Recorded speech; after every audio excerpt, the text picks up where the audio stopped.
Salam hörmətli müəllimlər. Bugünkü mövzumuz badminton oyunu olacaq. İlk öncə tarixi nəzərə yetirək. Badminton və yaxud da volan. Uçan deməkdir mənası. Tenisə bənzər idman oyunudur. Qədim Malayada yaradılıb 5-ci əsrdə. İngiltərənin badminton şəhərində nümayiş etdirilib və şəhərin adı ilə bağlıdır. 1873-cü ildə baş verib bu hadisə. Beynəlxalq Badminton Federasiyası 1934-cü ildə yaradılıb. Olimpiya idman oyunudur. 1992-ci ildə Barcelona keçidən Olimpiya oyunlarının proqramına daxil edildi. Azərbaycan Badminton Federasiyası 1962-ci ildə yaradılıb.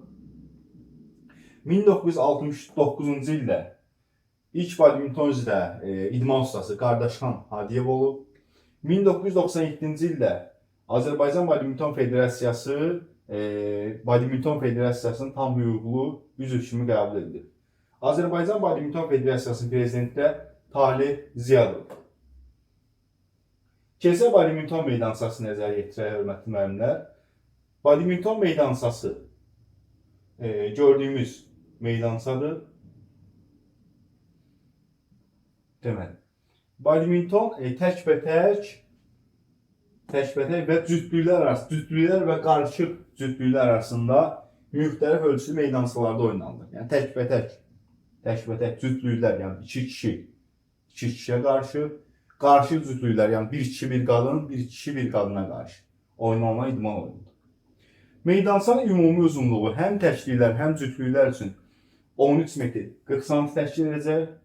Meydançanın eni cütlüklər üçün 6 metr 10 sm, təkliklər üçün isə 5 metr 18 sm təşkil edəcək. Yəni meydançanın həm cütlük, həm təklik üçün ümumi uzunluğu 13 metr 40 sm-dir. Tək və cütlüklərə görə meydançanın eni fərqlənir ki, cütlüklər üçün 6 metr 10 sm, təkliklər üçün isə 5 metr 18 sm-dir. Tavan hündürlüyü 7-9 metr. Meydançada işıqlandırma 3 lux olmalıdır. Torun hündürlüyünə nəzər yetirək. Dirəklərdə torun hündürlüyü 1 metr 55 sm.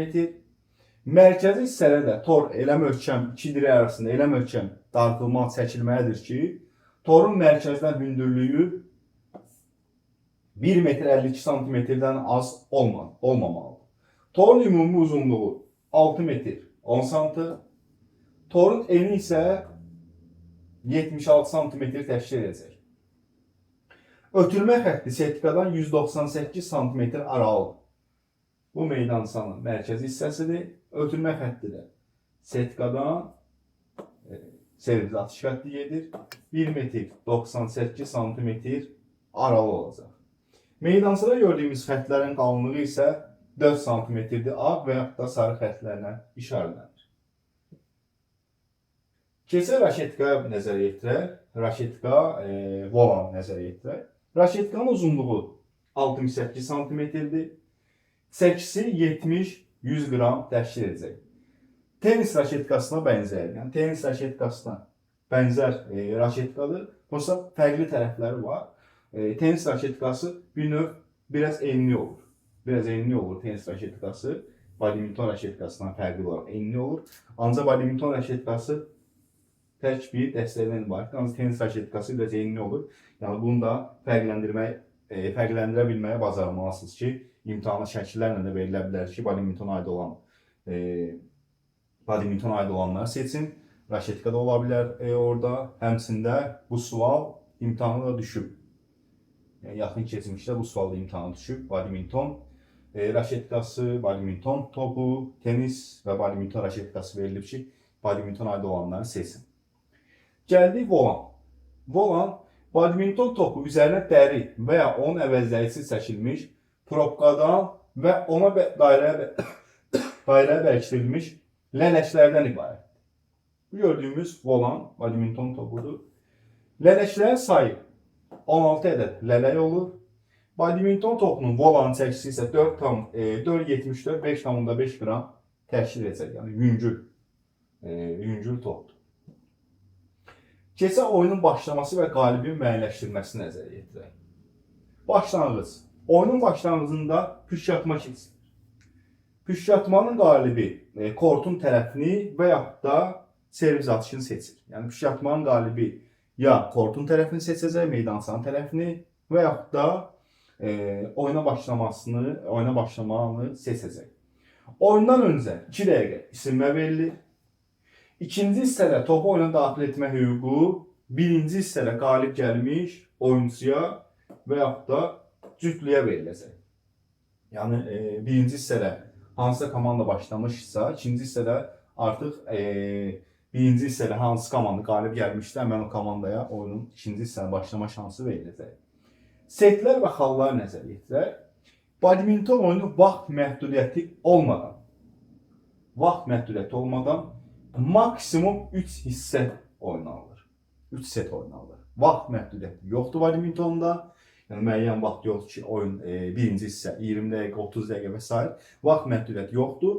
Maksimum 3 hissə oynanılır. 2 setin qalib hesab olunur. Yəni badminton oyunu heç neçə bitə bilmir. Yəni 3 hissədir. Maksimum 3 hissədir. Üçüncü hissə zəruri hallarla keçilir, vacib hallarla keçilir ki, qalib mütləq müəyyən olunsun. A komandası birinci hissəndə utdu, ikinci hissəndə utdu, artıq üçüncü hissə oynanılmır. Yəni hesab setlərin sayı 1-1 olarsa əgər, 1-1 olarsa, üçüncü hissəyə oynamaq ehtiyac duyulacaq. Setlər arası fasilə 2 dəqiqə. 2 dəqiqə setlər arası fasilə verilir. Hər setdən sonra komandalar yerlərini, yəni kortun tərəflərini dəyişirlər. Üçüncü setin 11-ci xalında, yəni birinci set bitdi, komandalar yerlərini dəyişirlər. İkinci set bitdi, komandalar yerlərini dəyişirlər. Üçüncü setin isə 11-ci xalında. Hər hansısa komanda 11-ci xala çatdısa, komandalar bir növ yerlərini dəyişirlər. Necə ki, voleybolda 5-ci setin 8-ci xalında komandalar yerlərini dəyişirdilərsə, eynən burada da burada 8-ci xalda yox, burada artıq 11-ci xalda komandalar yerlərini dəyişirlər. Hər bir set 21 xala kimi oynanılır. Hər set 21 xala qədər oynanılacaq. 21 xalı alan komanda artıq qalibdir. Hesab 20-20 olarsa, burada bir qayda var ki, necə ki, voleybolda setlərin vaxtı uzanırdı. 24-24 olursa, setlərin vaxtı uzanır, 2 xal fərqi yaranana qədər uzanırdı. Burada da həmən o qayda keçərlidir. Burası müəyyən xala qədər. Voleybolda 2 xal fərqi yaranana qədər set uzana bilir. Ancaq burada bir fərq var ki, burada müəyyən məhdudiyyət var. 2 xal fərqi burada da keçərlidir. Müəyyən çərçivədə. Baxaq ona nəzərə yetirək. Əgər set, birinci set, ikinci set və ya üçüncü set fərq etmir, hesab 20-20 olarsa, 20-20 olarsa, ilk 2 xal fərqini yaradan oyuncu və yaxud da cütlük setin qalibi hesab olunacaq. Hesab misalsı, fərz edək ki, A komandası da 20-dir. 20 A komandasıdır. 20 də B komandasıdır. Birinci setdə, ikinci setdə, üçüncü setdə fərqi. İndi burada necə qalib müəyyən olunacaq? 21 xalı alan yox, artıq burada həmin o vəziyyət yaranmalıdır ki, ilk 2 xalı alan komanda. 2 xalı alan yox, üzr istəyirəm. 2 xalı fərqini yaradan komanda. A komandası misal oldu 22, oldu 22. B komandası oldu 20. Artıq A komandası qalib. 2 xal fərqi yarandı arada. Və yaxud da A komandası oldu 23, 23. B komandası oldu 25. Artıq B komandası qalibdir. Çünki arada 2 xal fərqi yarandı. 2 xal fərqi yaranana qədər oyun davam edir. Ancaq 29-29'a qədər. Əgər hesab 29-29'dursa əgər 29 A komandası, 29 B komandasıdır. 29-29'dursa hər hansısa komanda 30 xalı qazansa artıq setin qalibi hesab olunacaq. Yəni artıq burada 2 xal fərqi gözləməyə ehtiyac duyulmur. Ancaq voleybolda bu hadisə baş versəydi əgər 29-29 olarsa 31-29 olması şərt deyil. 2 xal fərqi yaranmalıdır. Ancaq burada 2 xal fərqi nə vaxt yaradılır? Hesab 20-20 olarsa 29-29'a qədər bu 2 xal fərqi keçərlidir. Ancaq hesab 29-29 olarsa 30-cu xalı, misalsın, A komandası qazanır, B komandası qazanır 30. Artıq B komandası qalib. 30-cu xal qazanan qalib hesab olunacaq. Timeoutları nəzərə yetirək. Hər bir hissədə bir timeout, yəni texniki timeout verilir burada. Texniki timeout nədir? İzah verəcəm. Müddəti isə 1 dəqiqədir. O zaman verilir ki, hər hansısa komanda 11-ci xalı alsın. Deməli, bir var, sənin hüququn olan timeoutdan istifadə edirsən, istəyirsən, etmirsən, o sənin şəxsi fikrin komanda olaraq. Komandanın şəxsi fikri üçün mən o timeout hüququndan istifadə edirəm və yaxud da istifadə etmirəm. Bir də var ki, texniki timeout məcburən verilir. Yəni, voleybola bir də nəzər yetirək. Voleybolda belə bir qayda var ki, timeout verilir hər komandaya. 2 dəfə timeout verilir, müddəti 30 saniyədir. Məşqçi istəsə bu timeoutu götürər, istəsə götürməz. Ancaq badmintonda bu qayda keçərli deyil. Badmintonda bu qayda var ki, mütləq qaydada bu timeout, yəni texniki olan bir şeydir. Oyun gedişatında olan bir prosesdir ki, bu texniki timeout oyun gedişatında verilir. Yəni sən istəsən, istəməsən də bu texniki timeout verilir. Ümumilikdə bir dənə verilir. Ümumilikdə hər setdə bir dənə. Yəni ayrıca A komandasına bir timeout, B komandasına bir timeout bu qaydada yox. Ümumilikdə bir timeout verilir ki, hər hansısa komanda 11-ci xala çatsın. Yəni voleybola bir də nəzər yetirsək, voleybolda mən timeout komandam görürəm ki, uduzur. 5 top, 6 top uduzur. Oyun başlayıb A komandası 0-dır, B komandası 7 xal topdur misal üçün.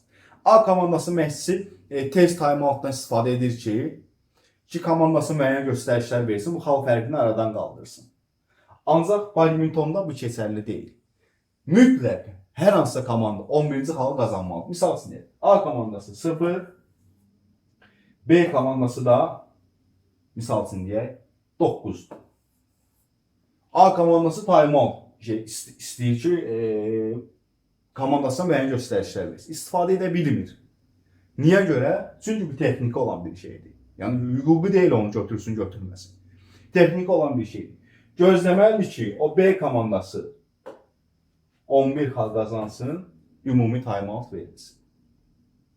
Yəni hər hansısa komanda. Ola bilər hesab 11-10 ola bilər, 11-9 ola bilər. Yəni fərqli hesablar ola bilər ki, hər hansısa komanda 11-ci xal qazanmalıdır ki, ümumi bir növ komandalara texniki timeout versin. Hər hissədə bir dəfə, müddəti 30 saniyədir. Yəni texniki timeoutlar adlanır. Keçən növbəti qaydasına volanın oyuna daxil edilməsi nəzərə yetirək. Volan, yəni badminton topunun oyuna daxil edilməsi. Oyunun əvvəlində oyuncular öz tərəflərindəki, meydança bölünür 2 hissəyə, öz tərəflərindəki, yəni təşkillər və ya da cütlüklər, öz tərəfdəki təşkillərə nəzər yetir, öz tərəfdəki, sağ tərəfdəki yerlərini tuturlar.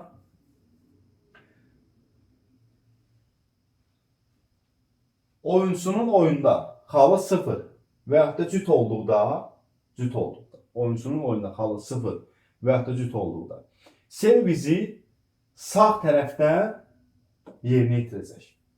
Sağ tərəfdən yerinə yetirəcək. Oyunçunun xalı tək olduqda isə, oyunçunun öz xalından söhbət gedir təbii ki.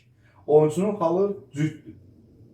0 cüt xalları. Sağ tərəfdən rəqibin sağ tərəfini yerinə yetirəcək. Oyunçunun xalı cüt olduqda isə, oyunçunun xalı tək olduqda, cüt olduqda sağ tərəfdən rəqibin sağ meydançası yerinə yetirəcək. Oyunçunun xalı isə tək olduqda meydançanın sol tərəfindən servis atışını yerinə yetirəcək. Sol tərəfindən yerinə yetirəcək servis atışını. Və servis atışından uğurlu oyun bir xal qazandırır komandaya. Bir xal qazandırır. Əgər volan oyuna daxil edilərkən lazımi sahəyə düşmürsə, təkbətəklər söhbət gedir təbii ki. Təkbətəklərə görüşülür bu. Əgər volan oyuna daxil edilən zaman lazımi sahəyə düşmürsə, deməli, o halda rəqib topu oyuna daxil etməyə hüquq qazanır və hal da rəqibə veriləcək. Yəni, oyuna daxil edilən zaman volan təkbətəklərin görüşündə lazımi sahəyə düşmürsə, avtomatik oyuna başlama hüququ da və halda rəqibə veriləcək. Yəni, servizdən topu oyuna daxil etməli halı qazanan komanda yerinə yetirəcək. Bir də təkrar edir burada. Oyunun əvvəlində oyunçular tək-bətəklərində meydançanın sağ tərəfdəki özlərinin yerini tuturlar. Sağ tərəfdəki yerlərini tuturlar. Sıfır və cüt hallarda top meydançanı olan sağ tərəfindən rəqibin sağ tərəfinə göndəriləcək. Sıfır və cüt hallar. Tək hallarda isə volan sol tərəfdən rəqibin sol tərəfinə göndəriləcək. Servis atışından qazanan hallar bir haldır. Oyuna daxil edilən zaman volan lazım sahəyə düşmürsə, hal da rəqibə verilir. Oyuna başlama hüququ da rəqibə veriləcək. Gərək cütlüklərin görüşünə nəzər yetirək.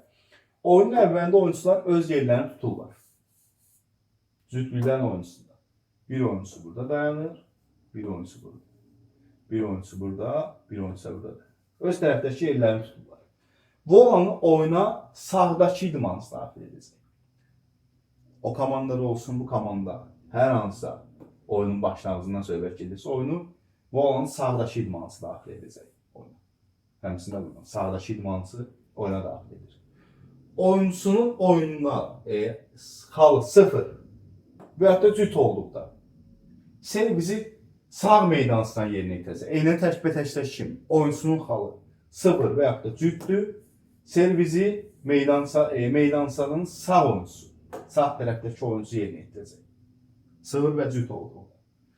Əgər oyuncusunun halı tək olduqda isə servisi sol meydançadan yerinə yetiriləcək artıq. Tək olduqda sol, cüt olduqda, 0 cüt olduqda isə sağ tərəfdən servis atışı yerinə yetirəcək. Burada da eynən cütlüklərdəki kimi bir xaldır, təklərdəki kimi bir xaldır servis atışı. Cütlüklərdə oyuncular hər xal qazandıqda öz meydançadakı yerlərini dəyişirlər. Yəni, bu oyuncu keçir o meydançanın o biri tərəfinə, bu oyuncu keçir meydançanın artıq o biri tərəfinə. Yəni, kortun tərəflərini yox, meydançadakı öz tərəflərini dəyişirlər. Hər xal qazandıqdan sonra. Sağdan sola, soldan sağa. Əgər volan oyuna daxil edilərkən lazım sahəyə düşmürsə, o halda topu oyuna daxil etmək hüququ rəqibə veriləcək. Hal da rəqibə verilir, eynən təşkillərin görüşündə olduğu kimi. Lazım sahəyə düşmürsə, hal verilir avtomatik olaraq rəqibə, servis atışı da rəqibə veriləcək. Keçən növbəti qaydası nəzərə yetirək. Servis. Servisə başlama qaydalarına baxaq. Bu, badminton oyunu servislə başlanılır mütləq. Servis başlayan və qəbul edən oyuncusu servis sahəsini məhdudlaşdıran xəttə toxunmadan servis atışını hazır mövqeyə tutmalı. Yəni, meydança dediyimiz qaydada servis atış xətti bu hissədir. Bu hissəli servis atış xətti, ötürmə xətti setkadan 198 cm aralıdır. Servis atışını oyuncular bu hissədən yerinə yetirir.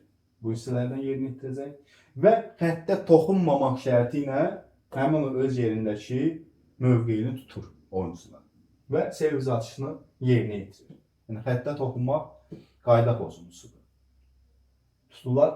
Oyuncular hazır deyilsə, servis icra olunmur. Yəni, hər iki oyuncu, hər iki komanda hazır olmalı. Hazır deyilsə, servis icra olunmur. Əgər volan oyuna daxil edilərkən lazım sahəyə düşmürsə, o halda topu oyuna daxil etmə hüququ rəqib qazanır, hal da rəqibə veriləcək. Həm təkliklərin, həm cütlüklərin oyununda belədir. Bundan əvvəlki qaydada bu hissənin tanış olduq. Volan servis zamanı yararsız vəziyyətə düşərsə əgər, volan, həmin o badminton topu deyək, volan servis zamanı yararsız vəziyyətə düşərsə, oyun dayandırılır. Son dəfə kim ötürmüşsə, misal üçün, mən topu volan oyuna daxil edirəm, mən servizdən volan oyuna daxil edən zaman yararsız vəziyyətə düşübsə, təkrar mən kim ötürmüşsə, həmin oyuncu topu oyuna daxil edir. Bu halda xal hesablanmır. Servis atışı zamanı raketka ilə bir növ tora toxunma olmaz. Avtomatik olaraq servis zamanı raketka ilə tora toxundunsa, xal veriləcək rəqibə, servizdən top oynaya başlama hüququ da veriləcək rəqibə. Servizə başlama qaydaları. Hansı vəziyyətdə olmalısan? Servizi bel səviyyəsindən yuxarıda başlamaq olmaz. Bel səviyyəsindən aşağıda başlamalısan. Servis zamanı oyunçunun hər iki ayağı meydançanın səthinə toxunmalı və hərəkətsiz olmalı.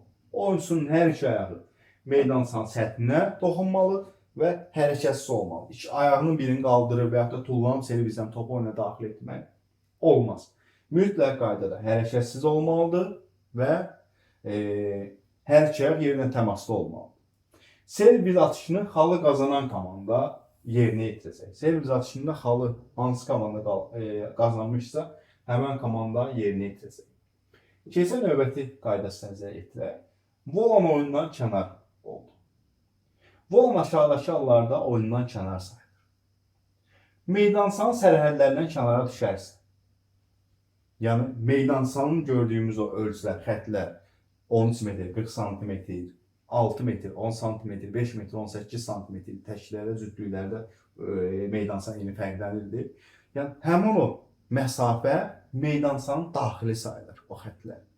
Deyir, volan xətlərin üzərinə düşərsə oyundadır. Xəttin kənarına düşərsə artıq out sayılır. Yəni meydançadan çıxmış sayılır. Torun üzərindən keçməz. Deyir, volan tora dəyib rəqib tərəfə keçmirsə. Tora dəyib rəqib tərəfə keçmirsə, təbii ki, torun üst səviyyəsində. Bu da oyundan kənar sayılacaq. Şəbəkənin altından, yəni torun altından, yanından və ya dirəklərdən kənar keçərsə. Həmin o dirəklərimiz var ki, tor bağlanan dirəklər. Dirəklərin kənarından və ya da dirəklərin yanından, torun altından keçərsə, bu da oyundan kənar vəziyyət sayılacaq. Volan zalın tavanına və ya digər xarici əşyaya toxunarsa, bu halda oyundan kənardır. Volan oyunçunun bədəninə, geyiminə və ya raketdən başqa bir hissəsinə toxunarsa, həmin o volan idmançının bədəninə, geyiminə və ya raketkadan başqa, raketkadan volana toxunmaq olar. Raketkadan başqa bir hissəsinə toxunarsa, yəni bax, bu işə, yəni qadağandır, olmaz. Oyundan kənardır. Volan eyni tərəfdə 2 dəfə ardıcıl toxunarsansa, olmaz. Bir toxunuşdan rəqibi ötürməlisən. 2 dəfə ardıcıl toxunma olmaz. Bu da meydançadan kənar düşərsə olmaz. Xəttin üstünə oyundadır. Xəttin kənarında isə meydançadan kənar. Volan oyundakı hərəkətdən sonra rəqib sahəsinə toxunmadan geri qaydarsın. Bu da oyundan kənardır. Yəni yüngüldür. 4.74, 5.5 qram çəkisi var ki, bu hansı halda necə baş verə bilər? Yəni oyundakı hərəkətindən sonra rəqibin sahəsinə keçmədən rəqibin sahəsinə keçib qaydarsın. Təsəvvür etsən volanı vurursan, volanda rəqib tərəfə keçir,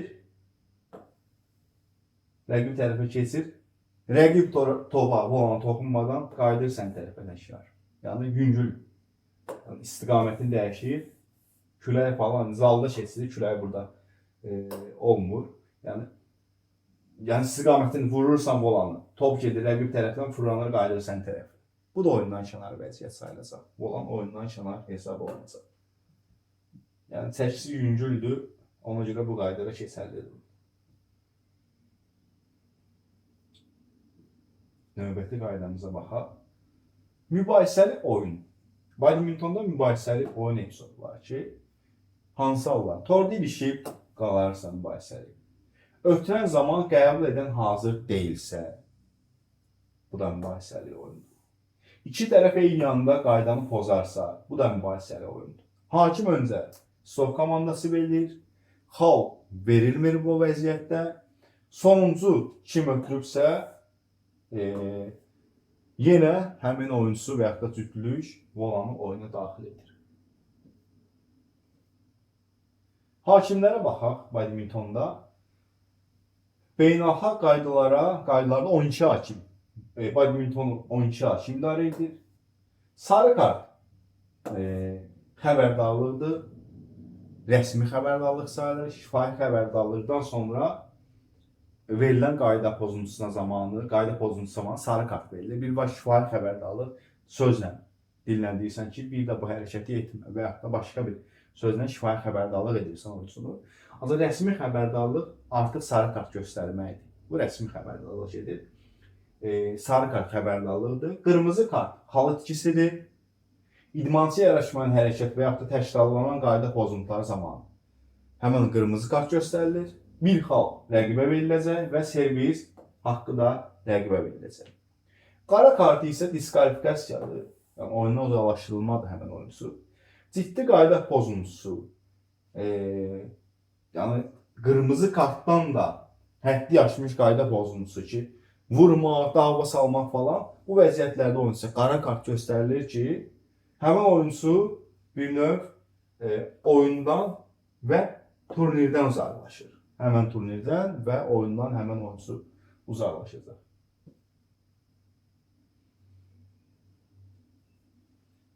Badminton haqqında bu qədər hörmətli müəllimlər, növbətli dərslərdə görüşərik. Sağ olun.